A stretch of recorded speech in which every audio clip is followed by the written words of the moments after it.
জাতীয় ঐক্যমত প্রতিষ্ঠায় গণমাধ্যমকে সোচ্চারভাবে সরকারের ভুল ত্রুটি তুলে ধরার আহ্বান জানিয়েছেন প্রধান উপদেষ্টা ডক্টর মোহাম্মদ ইউনূস।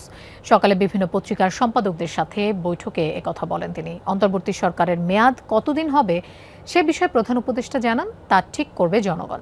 এদিকে পৃথক বৈঠকে শিল্প কারখানায় উৎপাদন ঠিক রাখতে নিরাপত্তা নিশ্চিতের আহ্বান জানিয়েছেন ব্যবসায়ীরা। শ্রীলঙ্কা আবারও রপ্তানিতে শীর্ষে। চলমান পরিস্থিতিতে শিল্প প্রতিষ্ঠানের নিরাপত্তা চেয়ে প্রধান উপদেষ্টা ডক্টর মোহাম্মদ ইউনূসের সাথে বৈঠক করেছেন ব্যবসায়ী নেতারা। সকাল 10:30টায় ব্যবসায়ীদের 6 জনের একটি প্রতিনিধি দল প্রধান উপদেষ্টার সরকারি বাসভবন যমুনা যান। বৈঠক শেষে ব্যবসায়ীরা জানান তারা বর্তমান সরকারকে সমর্থন করে। বলেন বিভিন্ন শিল্প কারখানায় ভাঙচুর ও বিক্ষোভ নিয়ে তারা প্রধান উপদেষ্টার কাছে উদ্বেগের কথা তুলে ধরেছেন। ইন্ডাস্ট্রিয়াল পুলিশ স্ট্রাইক করছে, এইসব বিভিন্ন ইস্যুর উপরে আমরা বললাম যে এগুলাকে যদি তাড়াতাড়ি স্টেবিলাইজ করা যায়, আমাদের কী বলে রেল ঠিক মতো চলবে, আমাদের এক্সপোর্ট ঠিক মতো হবে, আমাদের মানে ব্যবসা বাড়বে, রিমিটেন্স বাড়বে। পরে বিভিন্ন সংবাদপত্রের 20 জন সম্পাদকের সাথে বৈঠক করেন প্রধান উপদেষ্টা। প্রায় 1.5 ঘন্টার বৈঠকে প্রধান উপদেষ্টা সম্পাদকদের সাথে আলোচনা করেন অন্তর্বর্তী সরকারের কর্মকাণ্ড নিয়ে। সংবিধান, নির্বাচন, স্থানীয় সরকার সহ বেশ কিছু খাতে সংস্কারের প্রস্তাব দেন সম্পাদক পরিষদ। গণমাধ্যম কর্মীদের নামে যেন যত্রতত্র মামলা না হয় এবং বিগত সরকারের সময় সাংবাদিক নিপীড়নের যেসব কালাকানুন আইন আছে সেগুলো বাদ দিয়ে সংস্কারের সুপারিশ করেছেন সম্পাদকরা।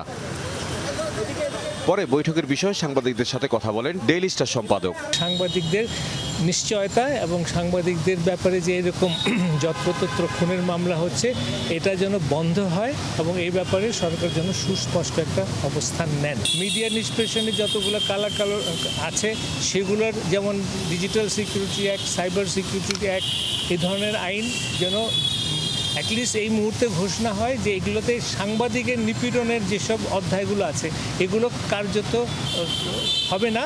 এই সরকার কতদিন থাকতে পারে সে বিষয়েও আলোচনা হয় বৈঠকে।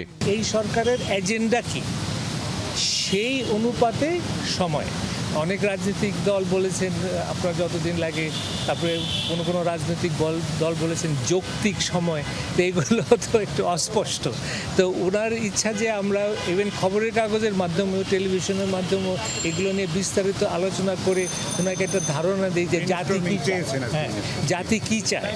পরে প্রধান উপদেষ্টার পক্ষে প্রেস ব্রিফিং করেন প্রেস সচিব শফিকুল আলম। বলেন বৈঠকে প্রধান উপদেষ্টা জানিয়েছেন ছাত্র জনতার অভ্যুত্থানের মাধ্যমে অন্তর্বর্তী সরকার যে সুযোগ পেয়েছে তা কাজে লাগাতে হবে। প্রধান উপদেষ্টা জানতে চেয়েছেন এডিটরদের কাছ থেকে যে যৌক্তিক সময়টা কি আপনারাই বলেন।